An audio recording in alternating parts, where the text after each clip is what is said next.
Hi, my name is Emma Sellers, and I have the great privilege to serve as Director of Multicultural Affairs for Lenoir-Rhyne University. These last few months have just been unreal for a variety of reasons. We have dealt with COVID, we have dealt with all sorts of political issues, and of course we're still dealing with and have been dealing with for numbers of years with systemic racism. Over the next few months, my office wants to present some unbiased videos about some topics that you've heard a lot about in the news, on media, and even some that you're going to be talking about in your class. I know that things seem crazy and everybody has an opinion and everybody has thoughts and everybody has feelings about each one of these topics.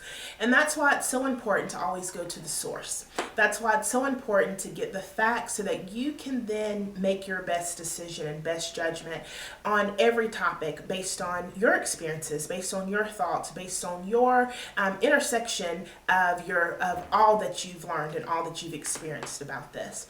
So we'll be talking about a number of topics, some including Black Lives Matter, mail-in voting in the post office, and defunding the police. Those are just a few of the things that we'll be talking about.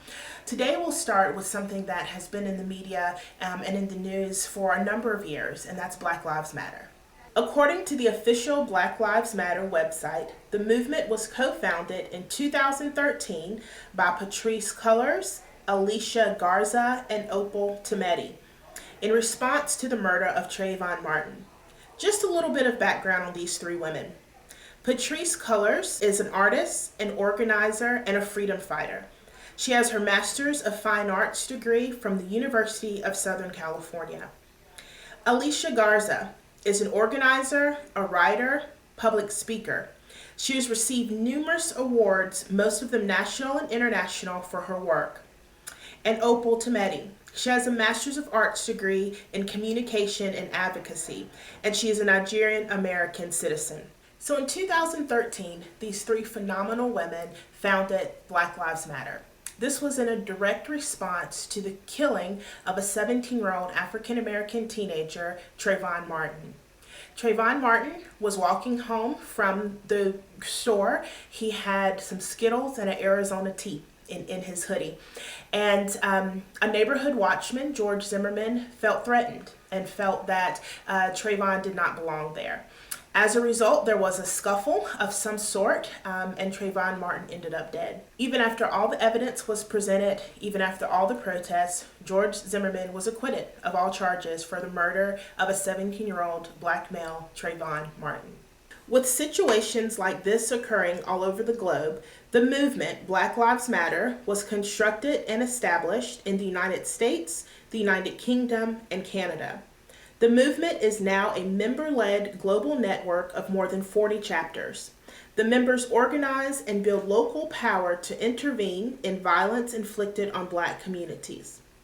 Through countering these acts of violence and combating the concept of narrow nationalism, individuals are able to develop a welcoming environment for Black success and innovation so that there can be improvements not only in African American lives, but in all citizens' lives. This movement works to create a world where Black lives are no longer the target for systemic demise and are instead praised for their contributions to society as well as resilience in the face of deadly oppression. So all lives do matter, but all lives can't matter until Black Lives Matter too.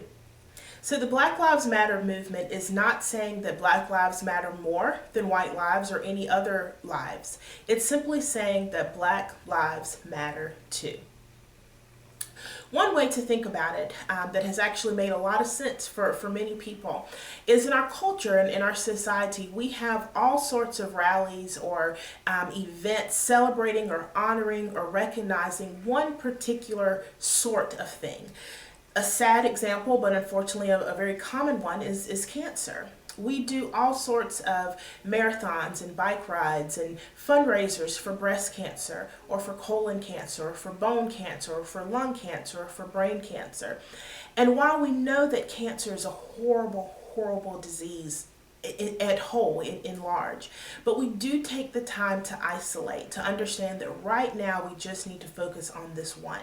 Right now we know that people are dying at insurmountable numbers in this one particular area, and we need to focus on this right now. We're not saying that all cancers don't matter. We aren't saying that all people who suffer from cancer have some very hardships. We're not saying that at all, and we're recognizing that. But right now, we're just going to focus on brain cancer, or right now, we're just going to focus on lung cancer. So the Black Lives Matter movement is in no way saying that white lives don't matter. It's not saying that Hispanic lives don't matter, or gay lives, or Methodist lives, or Jewish lives, or whatever life name you want to put there. What it's saying is right now we have evidence that black people are killed at a higher rate than their white counterparts. We have evidence that shows that there have been 400 years of systemic racism in this country that have denied black folks the right to some of the very basic things that other cultures have had. What we are saying is that right now there's a wealth gap, there's equity gaps in education, in housing, and just overall achievement in the black community. That is a direct result of, again, 400 years of systemic racism. Not at all saying nothing else matters. Not at all saying that we don't get it, that we're not all in this together. But for this moment, let's just focus on this one group, Black lives.